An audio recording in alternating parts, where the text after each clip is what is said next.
Some crises were linked to epidemics. Many were localized in very specific places and at very specific times. And there were others that lasted for a long time, radically changing the regions where they occurred.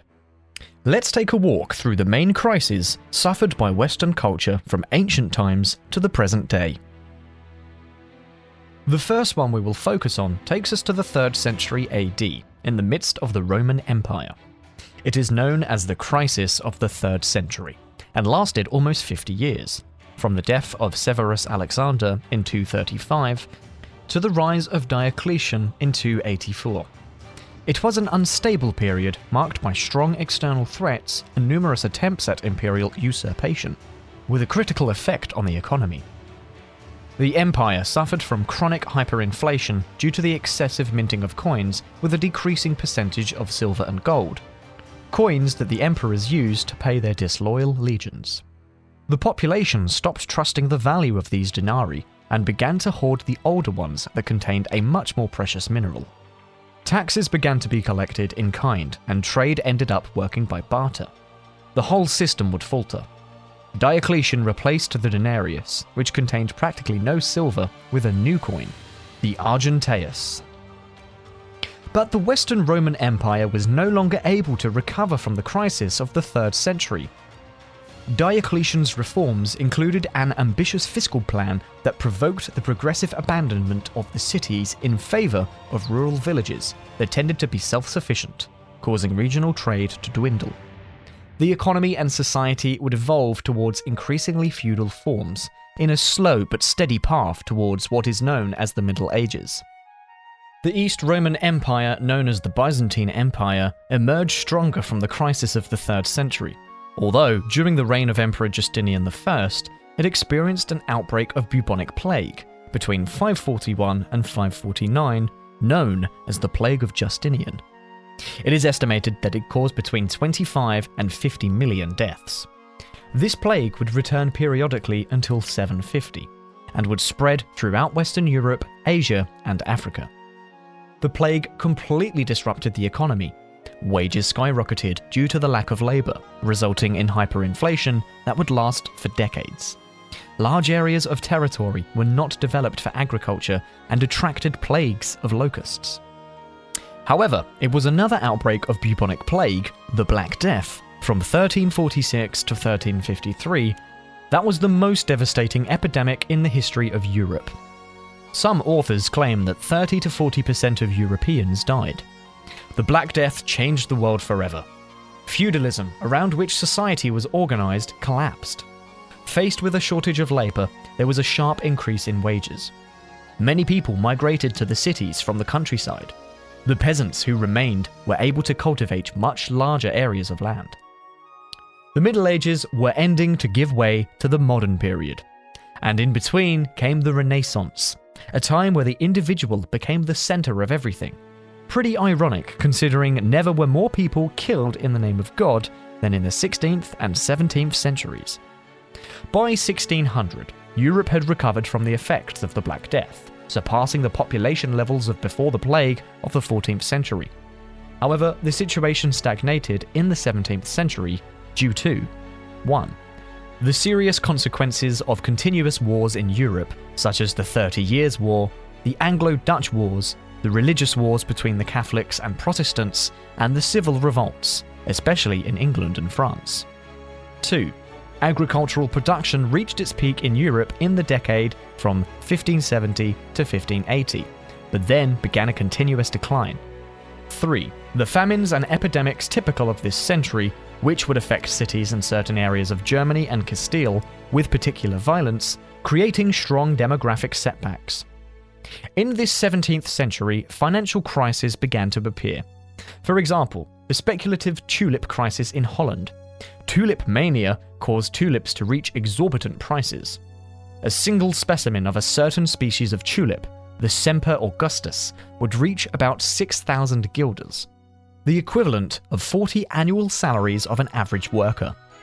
The continuous rise in prices created a bubble, until in 1637, the trend reversed and the market collapsed, ruining many people who had invested in the bulbs of this flower. The 18th century marked the overcoming of the crises of the previous century thanks to the influx of precious metals from the Americas. The improvement of agricultural yields due to the introduction of new plants such as corn, the increase in trade, especially between the American continent and Europe, and to the monetization of the economy, since almost everything was paid for with money. In Europe, paper money appeared and the first national banks were created. In the 18th century, there were also some crises, such as the bursting of the South Sea Company bubble of 1720. This company had a monopoly in England on trade with the Spanish colonies in America. The value of its shares soared well above the Spanish real in just 7 months. When the trend reversed, prices plunged. Many banks failed and the economy collapsed. Thousands of investors like Isaac Newton were ruined by the bursting of this bubble.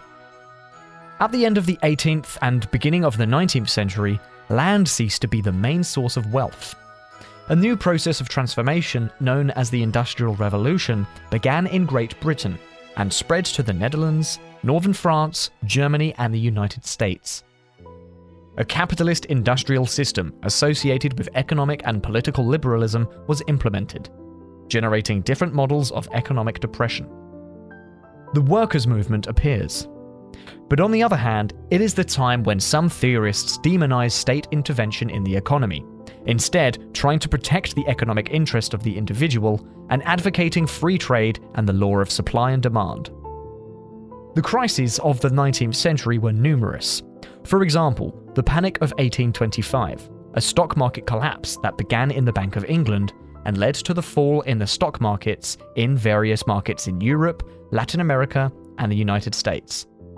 Then there's the Panic of 1837, which has been catalogued as one of the 2 most significant crises of the United States economy. This wave of panic originated on 10th of May of that year in New York, when all banks stopped making payments in gold and silver coins. The deep economic crisis lasted 5 years with terrible unemployment rates. Meanwhile, in the 1840s in England, the so-called railway mania was taking place. This was nothing more than another speculative bubble around the shares of the new railway companies, many of which ended up being simple setups to divert investors' money to other purposes, frauds, or simply poorly planned projects. Many small and medium-sized savers were ruined by the fall in the value of their shares. In 1873, there was another crisis caused by the collapse of the Vienna Stock Exchange and a succession of bank failures in industrialized countries. The lack of capital led to the closure of factories and industries, with the consequent increase in unemployment. North American, Argentinian, and Australian products, cheaper than European ones, flooded the markets of Europe thanks to the improvements in interoceanic transport. Being 30% cheaper, this influx of products caused the collapse of European agriculture. Farmers began to abandon their fields, seeking employment in the cities, or even trying their luck in other continents, especially in the Americas. This crisis favored the emergence of cartels, which are alliances of different companies dedicated to producing the same thing in order to eliminate competition. Holding companies, which are financial companies widely used by banks that invest in different companies to control them, and trusts, in which several companies dedicated to the same thing are grouped into one in order to gain a monopoly. For example, the Standard Oil Trust would control 90% of the oil production in the United States by 1880, and the Swiss Ritz family would take over the major hotels in Europe and the United States. The power of these business groups would be so great that antitrust laws emerged in many countries, especially in the United States, to hinder or prohibit their creation. The state, as it has always done, would apply protectionist policies articulated through tariffs that force taxes to be paid on foreign products, thus achieving the protection of national production, whether agricultural or industrial. Finally, the increasing pressure from the ever-stronger workers' organizations, such as trade unions and political parties, would lead many countries, especially in Europe, to adopt the first social protection policies. Employers would also group together in employers' associations in an attempt to put more effective pressure on governments in their favor. The new economy was becoming another factor in the political struggle that no government could lose sight of. During the prosperous 1920s in the United States, banks and companies began to issue bonds and stocks, presenting them as low-risk products. Many small savers bought them. Others took out low-interest loans to invest in these stocks. On Thursday, 24th of October 1929, following a stock crash the day before, and a feeling of instability, investors decided to sell their assets in desperation. The crash and panic were enough to burst the bubble and initiate the most devastating stock market crash ever seen in the United States. The crash of 1929 would give rise to a deep crisis known as the Great Depression, the effects of which, with differences depending on each country, would be felt on a global scale throughout the entire decade of the 30s. From 1933 onwards, the President of the United States, Franklin D. Roosevelt, would design an economic policy, the New Deal. Now the government would be much more interventionist and would try to support the poorest layers of society, reforming the financial markets to avoid new crashes and making the economy more dynamic.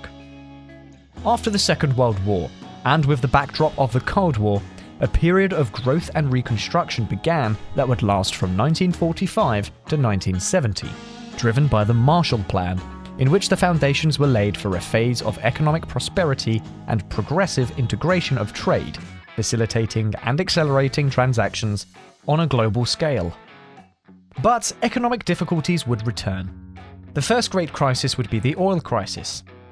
Until 1973, oil had been a very cheap raw material that was widely consumed all over the world. However, on the 16th of October 1973, OPEC, Organization of Petroleum Exporting Countries, declared a fuel embargo on countries that were supporting Israel during the Yom Kippur War, a war between Israel and various Arab countries. The United States was the first of the allies on the list. Prices skyrocketed in a few months, from $3 to $12 a barrel.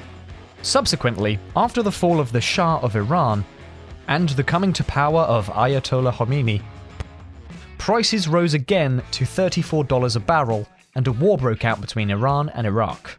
This sharp rise in the cost of the world's main source of energy generated an international crisis that increased the prices of consumer products. The trade balance of non-producing countries deteriorated, economic activity declined, and unemployment rose. Economic crises would continue to occur. The debt crisis in Latin America in the 1980s caused poverty to increase considerably in Latin American countries. The Gulf War crisis, following Iraq's invasion of Kuwait in August 1990, led to a rise in the price of crude oil and political and economic instability. We can also mention the Asian and Russian financial crises in 1997 and 1998 respectively, the dot-com crisis with the arrival of the new millennium, and the 2001 crisis in Argentina after the imposition of the Corralita.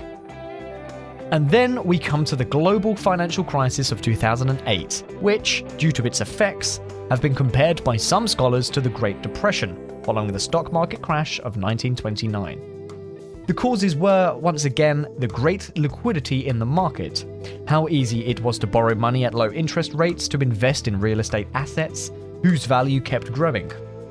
The collapse of Lehman Brothers was the visible sign of the beginning of the crisis. Non-performing loans skyrocketed and stock markets plummeted.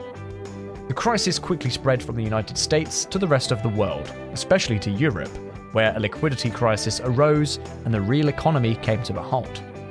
On the other hand, individual states began to have financial problems, they collected less, their deficits increased, and they had to resort to the debt market to finance themselves.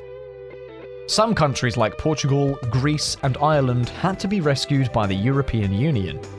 Others, such as Spain and Italy, saw a gradual rise in their risk premium, which further complicated their recovery.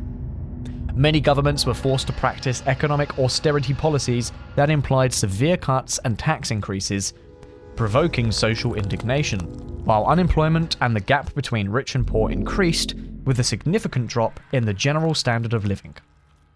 2020. Annus Horribilis. And now, what is to come?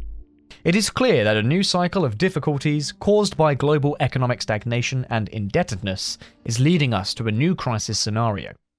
But, as we have seen, there have been many, many crises throughout history. In fact, they recur cyclically. However, all of them have finally been overcome thanks to entrepreneurship and innovations in technology, or social and organizational factors. Let us start on the road to recovery. If history teaches us anything, it is that we can learn from the past, and that the future is already here.